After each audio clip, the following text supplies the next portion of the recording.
प्राचीन इतिहास की विस्तृत जानकारी। प्राचीन इतिहास मानव सभ्यता से आरंभ से लेकर मध्यकाल के प्रारंभ तक की घटनाओं, संस्कृति और सभ्यताओं के अध्ययन को कहते हैं। भारत के प्राचीन इतिहास को जानने के लिए पुरातात्विक अवशेष, शिलालेख, सिक्के, साहित्य और विदेशी यात्रियों के बारे में पढ़ना होगा। भारत के प्राचीन स्रोत। पुरातात्विक स्रोतों में भवन और नगरों के अवशेष, मूर्तियाँ और मंदिर, सिक्के, शिलालेख और मिट्टी के बर्तन और औजार। साहित्यिक स्रोत में वेद, उपनिषद, रामायण, महाभारत, बौद्ध धर्म, जैन धर्म और पुराण। चलिए शुरू करते हैं। प्राग ऐतिहासिक काल। इतिहास को 3 भागों में बांटा गया था। प्राग ऐतिहासिक काल, आदि ऐतिहासिक काल और ऐतिहासिक काल। प्राग ऐतिहासिक काल में यह वह काल था जब मनुष्य लिखना पढ़ना नहीं जानते थे।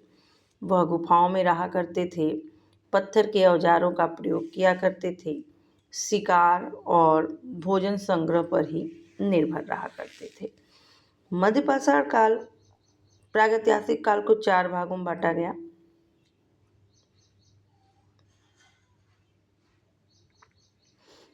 पूरा पाषाण काल, मध्यपाषाण काल और नवपाषाण काल तथा उत्तर पाषाण काल। उत्तर पाषाण काल इसमें नहीं दिया है क्योंकि उत्तर पाषाण काल में सिर्फ एक ही काम हुआ था।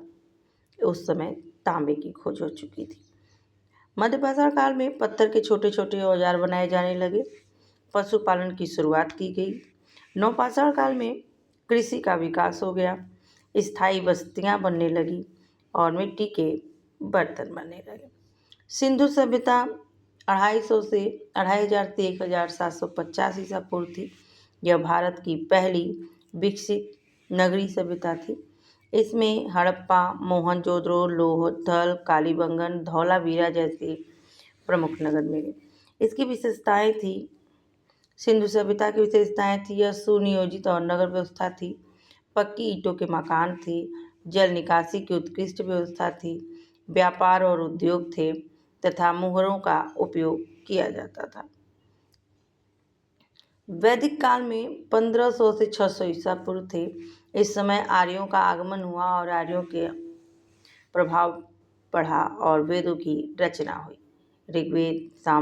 ऋग्वेद, यजुर्वेद, सामवेद और अथर्ववेद वेदों की रचना हुई।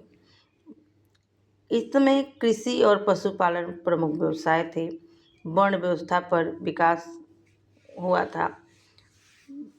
ब्राह्मण, क्षत्रिय, वैश्य, शूद्र, धार्मिक यज्ञों का महत्व हुआ करता था। उस समय अश्वमेध, वाजपेयी, राजसे इत्यादि धार्मिक अनुष्ठान किए जाते थे।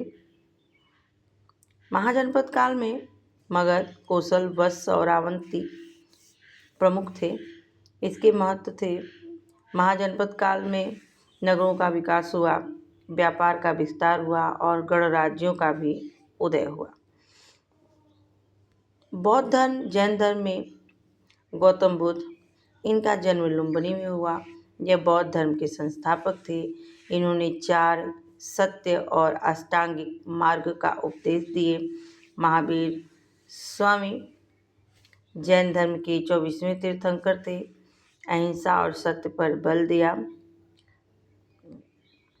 6वां में मौर्य साम्राज्य 322 से 385 ईसा पूर्व। चंद्रगुप्त मौर्य इसके संस्थापक थे और अशोक। इन्होंने कलिंग युद्ध के बाद बौद्ध धर्म अपनाया, शांति और अहिंसा का संदेश दिया। गुप्त काल में 320 से 550 ईसा पूर्व। इसे भारत का स्वर्ण युग कहा जाता है। इसके प्रमुख शासक हुए चंद्रगुप्त मौर्य, समुद्रगुप्त और चंद्रगुप्त द्वितीय। उपलब्धियां: गणित, विज्ञान और साहित्य में प्रगति हुई। गुप्त काल में आर्यभट्ट का योगदान दिया और कालिदास की रचनाएं प्रमुख थी। भारत प्राचीन भारत की प्रमुख उपलब्धियां क्या क्या थी?